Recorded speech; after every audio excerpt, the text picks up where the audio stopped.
Alright, so I already talked about Kevin Smith's Clerks, and we're going to continue down the View Askew universe with this one, Mallrats, which might be my second favorite or third favorite Kevin Smith movie ever.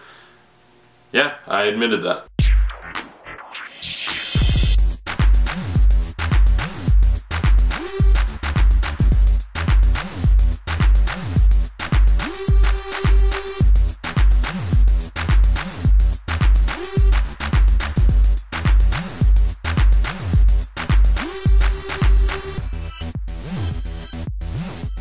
Mallrats, an underrated movie to say the least. You know, when people talk about Kevin Smith, a lot of times they're like, yes, he made the amazing Clerks, and then followed it up with the incredibly mediocre Mallrats.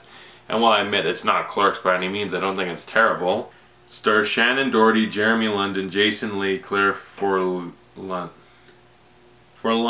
Priscilla Barnes, Michael Rooker from The Walking Dead, and then you got Jay and Silent Bob back again. And it also features Stan the Man Lee, so that's something. And pretty much the cover says it. They're not there to shop, they're not there to work, they're just there. And that's what this movie is, just people that hang out at the mall, which that almost seems like a thing of the past at this point. It's like, do you see teenagers just hanging out at the mall? No, they're all at home texting or something.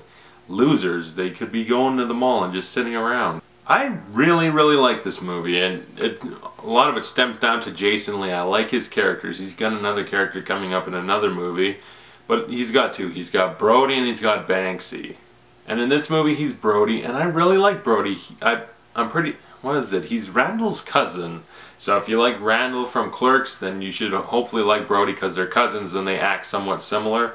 Although Brody is much more of a comic book geek, and he gets an awesome scene with Stanley because of that, and him and his buddy end up like breaking up with their girlfriends, and they're just hanging out at the mall, and hijinks ensue. Jay and Silent Bob go to war with a mall security guard. There's chocolate covered pretzels, which I need a t-shirt of that, and I found one, I just have to order it. You get Brian O'Halloran back as not Dante, but he's like his cousin or something. Close to, like a couple people from Clerks basically come back as a distant relative to their original characters, and that continues through a lot of the other movies.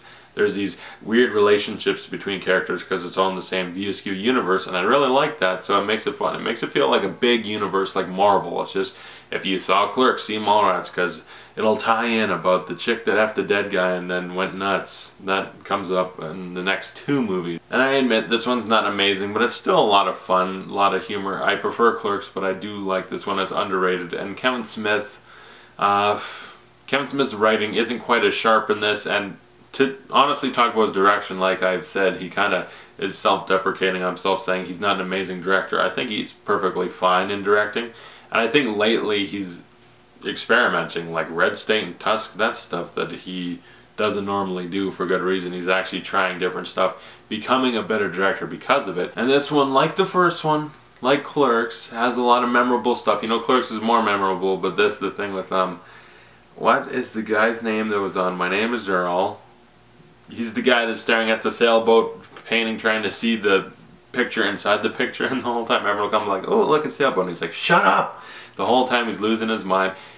Silent Bob pulling out the Batman grapple gun, that was awesome. Okay, that was the greatest. And when he's like flying through the mall with a rope attached to him trying to take out the guy. Every time Silent Bob does a Batman thing, I'm loving it. The stink palm with the chocolate covered pretzel, perfect. Brody and TS just hanging out at the mall, I like that. You got Ben Affleck in this movie as a asshole. I think this was like one of his first movies, his first Kevin Smith collaboration, of which there would be a couple. This one, he's just a guy who likes to do people in uncomfortable places. Like the back of a Volkswagen? No. And what's funny is this, I'm pretty sure this was before, during, or after Good Will Hunting. It was around the same period. He was doing Kevin Smith movies and he was winning an Oscar. This movie I like enough, I appreciate it, but it gets an extra like bump up because you got Stan the Man Lee getting an awesome cameo that's better than anything he's done in any of the Marvel movies. Because, you know, Stan Lee just, oh, I'm a janitor, or I'm the mail boy, or I'm making hot dogs on the beach, something like that. It's okay, but it's not the level of what he does in this. It's an extended cameo, and it's awesome, and that gives it an extra boost. I would give Mallrats a B+. I really enjoy this movie. I think you should check it out. If you haven't seen all Kevin Smith movies and you're a little apprehensive, check this one out. It's not that bad. So comment below, tell me what you thought of Mallrats, and thanks for watching. I'll see you guys next time when I review Chasing Amy and then Dogma, I think. I forget which order those came out. I have to look that up. Snooch to the motherfucking nooch.